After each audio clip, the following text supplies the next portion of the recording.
USADA caught 5 athletes doping at the 2022 IBJJF No-Gi World Championships. What's up everyone, and welcome to Resenha BJJ, where we discuss the news, history, techniques, and culture of Jiu-Jitsu. On March 8th, USADA announced suspensions for 5 athletes who competed at the 2022 No-Gi Worlds. These athletes are Cyborg, Vagner Rocha, Igor Feliz, Jonnatas Gracie, and Henrique Ceconi. Each athlete has been handed a 3-year suspension from IBJJF competition. 3 of the 5 suspensions were a result of out-of-competition testing, which is a big step up for the IBJJF, which had previously been restricted to only in-competition testing. The introduction to out-of-competition testing is an expensive but an important investment for IBJJF, and I believe will have a huge impact in actually enforcing anti-doping policies. A popular critique of only using in-competition testing is that it's more of an IQ test, because anyone who knows their stuff will know to cycle off or how to hide their doping with other methods.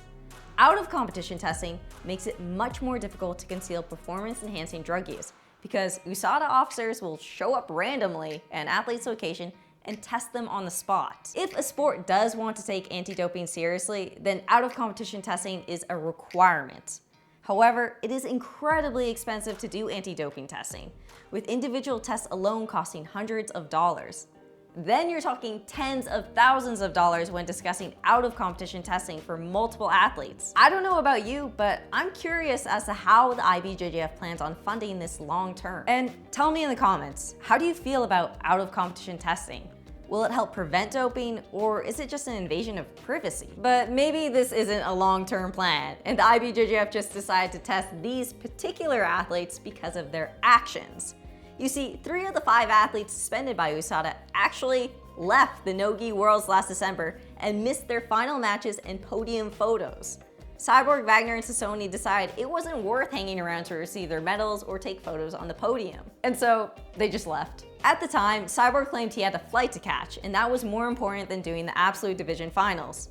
Andre Porfirio, Vagner's teammate, claimed that Vagner left the competition early because they decided to close out the division, and the IBJJF doesn't pay them to stay and compete, which, by the way, closeouts are also illegal in the IBJJF. If you want to know more about this incident, then check out this video where I actually critiqued the IBJJF for what seemed like a lack of a response to these athletes' actions. While I still stand by a lot of what I said in that video, I will admit I was wrong about the IBJJF and their commitment to enforcing their anti-doping rules. Along with a 3-year suspension, all the athletes will have their medals from the 2022 No-Gi Worlds rescinded. However, the most interesting part of this whole situation has been the reactions from Vagner Rocha and Cyborg. Get a fresh set of premium Rashguards and shorts at phalanxfc.com and save $5 off with our discount code Resenha. You see, Cyborg explained that he is medically prescribed HRT, hormone replacement therapy, and that it is a necessity when, as a 42-year-old, he is often competing with athletes 20 years younger than him. Cyborg made this comment on Instagram: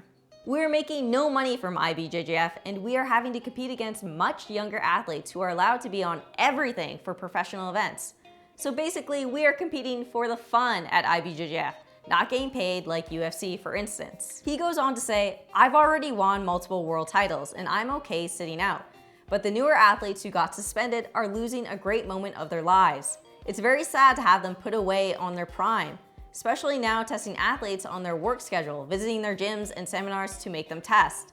Does it make sense? Invade your privacy when you are paying to compete?" Vagner had similar sentiments to Cyborg when he said in Portuguese, "I am 41 in a few months. I'm not in my 20s. All these people that think that steroids make you better in jiu-jitsu are deluded." I think the argument being that PEDs are a requirement for older athletes competing in the adult division, and that it doesn't actually make you good at jiu-jitsu or change your technique. I want to know what you think. Have USADA and IBJJF robbed these athletes of their hard-earned medals? Should we have a different criteria for athletes of a certain age competing in the adult divisions? Is it fair of the IBJJF to test their champions, but also force them to pay to compete at the same time? Tell me in the comments. As for my perspective, rules are rules, simply. There are many alternative competitions for athletes who do want to use performance-enhancing drugs. If you don't agree with IBJJF's anti-doping policies, then simply don't compete. Or appeal their decision if there is a legitimate health reason to why you are taking those drugs. which other jiu-jitsu athletes have done in the past. And if what Cyborg says about not being able to make money from the IBJJF is true, again, I have to ask, why bother competing then? In this instance, I want to defend the IBJJF. Their organization has been a pioneer of the sport, and maybe while they don't pay their world champions the way the UFC does, IBJJF medals have helped athletes build and monetize their careers. For several years, athletes have been able to make money by promoting themselves as IBJJF champions and medalists, because an IBJJF world title carries a prestige that few other competitions can match. In fact, the only other medal in my opinion that comes anywhere close would be an ADCC title. I don't believe that that was a fair comment from Cyborg, and I wonder if he would be saying that if he had 0 IBJJF titles to his name. And then the whole angle of the 40-year-olds versus the 20-year-olds. Again, if the IBJJF is such a huge financial loss for you, why not just compete in the Masters divisions for fun then? As for the younger athletes, Igor, Jonnatas, and Ceconi, as of the recording of this video, they have not released any statements. It is a disappointment that maybe they won't be able to compete at an IBJJF tournament for the next 3 years, but they will have plenty of chances to compete on other stages, such as Who's Number 1 and ADCC. In this day and age where jiu-jitsu athletes have so many opportunities to display their skills and make money through other means, I don't see this being as big a deal as Cyborg makes it out to be. Some of the most popular athletes in the sport haven't competed in IBJJF tournaments for years now, if ever. Just look at Craig Jones and Nicky Rod. And once again, the 3 young men are adults who knew the rules when they chose to compete. What is a shame is that this could very well be the last time Cyborg and Vagner compete at the Worlds, at least in the adult division. This is a really lame way to end their IBJJF careers, if so, but who knows? Maybe Cyborg will become the oldest champion to win a title at the age of 46 when his suspension ends.